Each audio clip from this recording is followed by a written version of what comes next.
Hello बच्चों, let's see this question. So the question says, in the arrangement shown, block A of mass 15 kg is supported in equilibrium by block B. Mass of the block B is what? So यहाँ पे mass of the block B की बात कर रहे हैं. A का mass हमको given है already. Then assume pulleys are massless and smooth. So here in this question we can say that is supported in equilibrium by block B. So यहाँ पे equilibrium condition है. So first of all we will write the key concept that will be used here in this question. So what is the key concept? So we can say that at equilibrium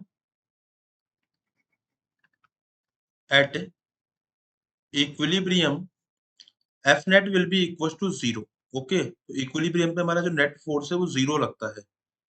so at equilibrium F net will be equals to 0. अगर हम यहाँ बात करें इस particular case के अंदर, सो हम लोग डायग्राम को रीड्रॉ करेंगे एंड यहाँ पे एक स्ट्रिंग है कुछ इस तरीके से एंड यहाँ पे हमारा जो सेकंड पुली है एंड यहाँ पे एक और पुली है. ठीक है, सो इसको इस तरह से लगाया गया है यहाँ पे एंड यहाँ पे एक स्ट्रिंग है जो किससे कनेक्टेड है, बी वाली. ठीक है, सो हम लोगों का जो ए का मास है 15 केजी दे रखा है, तो यहाँ पे जो फोर्स लगेगा, मैं सारे फोर्सेस यहाँ पर रीड्रॉ कर रहा हूँ.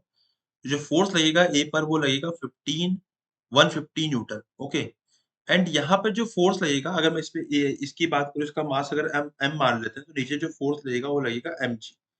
यहाँ हम टेंशन मान लेते हैं टी.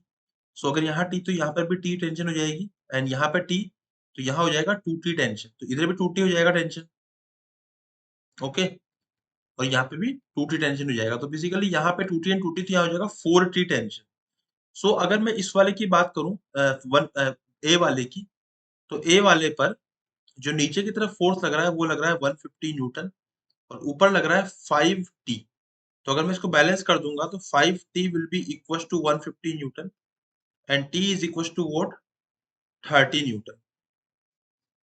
अगर हम बी वाले की बात करते हैं, तो बी वाले के केस, इस केस में जो बी वाला है उसका मास है m, तो उस पे नीचे की तरफ लगेगा फोर्स mg एंड ऊपर लग रहा है टेंशन t. अगर इक्विलिब्रियम में है तो t will be equal to mg, है ना. सो t की वैल्यू हमारे पास 30 है एंड यहाँ पे जो m की वैल्यू हमको निकालनी है, g की वैल्यू 10 आएगी, तो m की जो वैल्यू आएगी यहाँ सोल्व करने पे वो हमारी हो जाएगी 3 kg. So m is equals to 3 kg is my final answer, which is option number 2. Option number 2 is my final answer. I hope you understood it well. Best of luck.